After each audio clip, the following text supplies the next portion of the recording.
Well, America's talking tonight about Grand Theft Auto 5, and that is because they completely blew away the competition, making $800 million on its first day of release.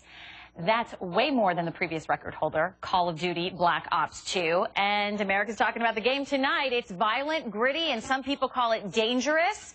So why are these gamers lining up to get it? Joining us now from Dallas, psychologist Wendy James, and in New York, gamer and writer for BuzzFeed, Joe Bernstein, who, by the way, is just off a 38-hour bender. He just played this game. So, Joe, I'm not going to lie, your eyes are a little bloodshot. You look a little tired. I feel like I should offer you a sandwich, but we'll get to you in a hot second. Hold on. Wendy, I want to start with you because you actually say that this game can be dangerous. What do you think in this game is so dangerous? It's not the game that's dangerous, and you'll be talking to the person. It's how many hours.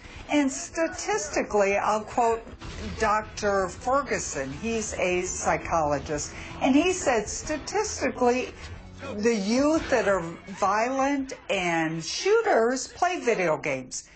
And young people play video games, and so do you. But this is different than Mario Kart. Occasionally. But Wendy, put it in perspective.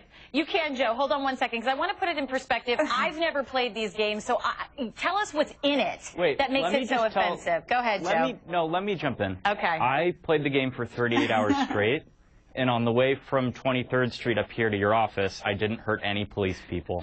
Yes, that's a fact. But hold on. I just want to get to Wendy and find out what is in this video game that you feel is offensive.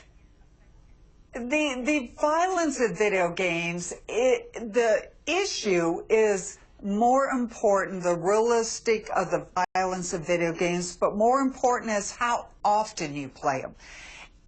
Statistically, psychological studies say no more than 13 hours, because more than 13 hours you become isolated, and you're isolated in your own world. So it's not the video games that are bad as much as lack of socialization skills and isolating yourself for a long period of time. Joe's smiling because he completely disagrees. Joe, you just broke the rule. You've been playing for 38 hours. Well, I'd just like to speak to what the doctor said. I think it's true that doing anything for 13 hours at a time, if you're not being paid for it, is probably going to lead to some form of isolation. And I think what we're talking about are kids, and if parents are letting their kids play a game for 13 hours straight, there's probably some bigger issues in the home than the video game. Well, Joe, let me ask you about this, because this is a game where you can shoot up prostitutes. You can walk into a bank with a gun and shoot whoever you want, innocent, guilty, whoever. You have the power to do this, and frankly, it's really realistic. So as an adult, playing this for 38 hours, yeah, you didn't harm anyone, but psychologically, what does that escape from reality do you think?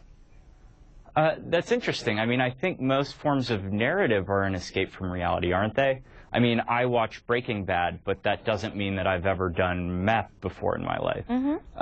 So I take your point. I mean, I think obviously video games are interactive in a way that film is not. But I think the truth is it's a very young medium that we don't totally understand yet.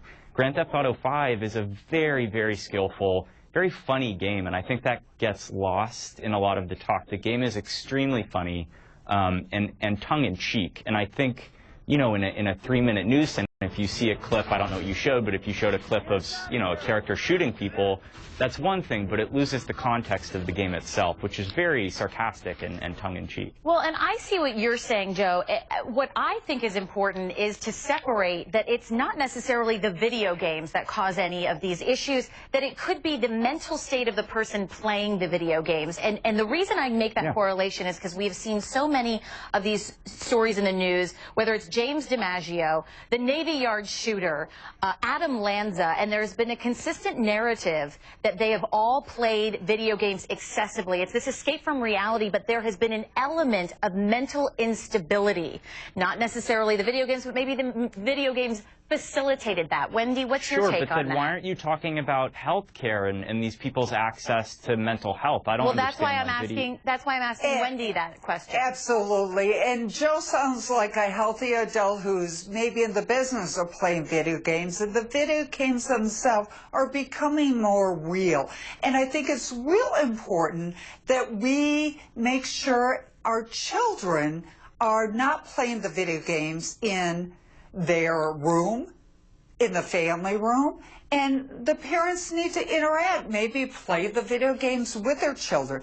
And what happens is the isolation, where they're playing the games, they're not socializing, they're not doing other activities at school, sports and arts and other activities. So a focus leads to some mental health issues that we're seeing. And it would be anything like violent television or violent video games is causing children to isolate and not socialize. So, Joe, you're correct. There is a mental health problem, but it is also a need that we need to see as parents, as a community, to monitor the children and make sure they have other activities. And that's the solution if this is an issue about kids. But Joe, you do bring up a great point. And Wendy, I want your take on this, because it's not like we can ask people to bring their mental health card when they are going to buy a video game. So what is the solution here so that these kinds of escapes from reality